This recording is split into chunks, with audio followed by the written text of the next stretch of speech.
بعض لوگوں کے بچے دوسرے بچوں سے زیادہ بیمار ہوتے ہیں، جس کی وجہ سے ذہن میں اکثر یہ خیال آتا ہے کہ نام بھاری ہے، اور شاید اسی نام کی وجہ سے آزمائش بھی ہے، نام بدلنا ہوگا۔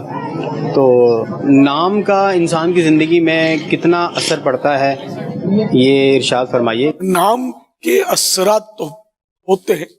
نام اچھا رکھنا چاہیے، بزرگوں کے نام پر نام رکھیں تو اس کی بھی برکتیں اس کو حاصل ہوتی ہیں۔ جیسے خاندان کا جو کوئی بزرگ فوت ہو گیا ہو تو اس کے نام پر بھی ہمارا نام رکھا جاتا ہے۔ تو اگر وہ نام اچھا ہے اور وہ واقعی وہ بزرگ ہی ہیں تو اس کی بھی برکتیں حاصل ہو سکتی ہیں۔ فرمان مولا علی رضی اللہ عنہ، جس قوم میں کوئی نیک شخص انتقال کر جائے، اس کے انتقال کے بعد اس قوم میں کوئی بچہ پیدا ہو اور وہ اسی بزرگ شخصیت کے نام پر اس بچے کا نام رکھیں، تو اللہ پاک اس اچھا نام رکھنے کے سبب ان لوگوں کے لیے اس بچے میں وہی نیک صفات یعنی خوبیاں پیدا فرما دے گا۔ نام رکھنے کی ذمہ داری بنیادی طور پر بچے کے والد کی بنتی ہے۔ خیر ہمارے ہاں تو پھوپھی نام رکھتی ہے، الف کا با آئے یا نہ آئے نام وہ رکھے گی، اب وہ چاہے کرن نام رکھے یا وہ شمع رکھے۔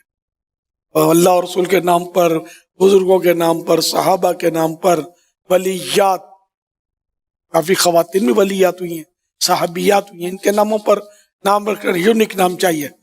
چاہے وہ گدھے کا نام کوئی رکھ دے، رکھوا دے نہ رکھ لیں گے، میں صحیح بولتا ہوں۔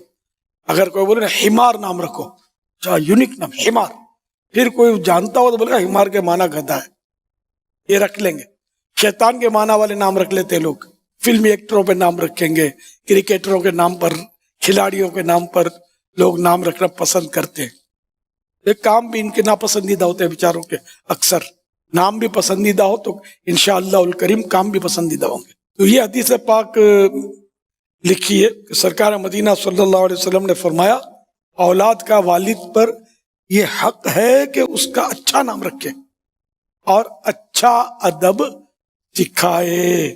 مفسر شہیر حکیم الامت حضرت مفتی احمد یار خان رحمۃ اللہ علیہ حدیث پاک کے تحت لکھتے ہیں، اچھے نام کا اثر نام والے پر پڑتا ہے۔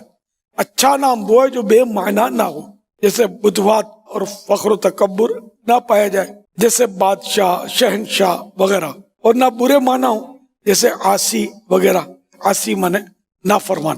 اور جو اپنے بیٹے کا نام محمد رکھے وہ انشاءاللہ الکریم بخشا جائے گا اور دنیا میں اس کی برکات دیکھے گا۔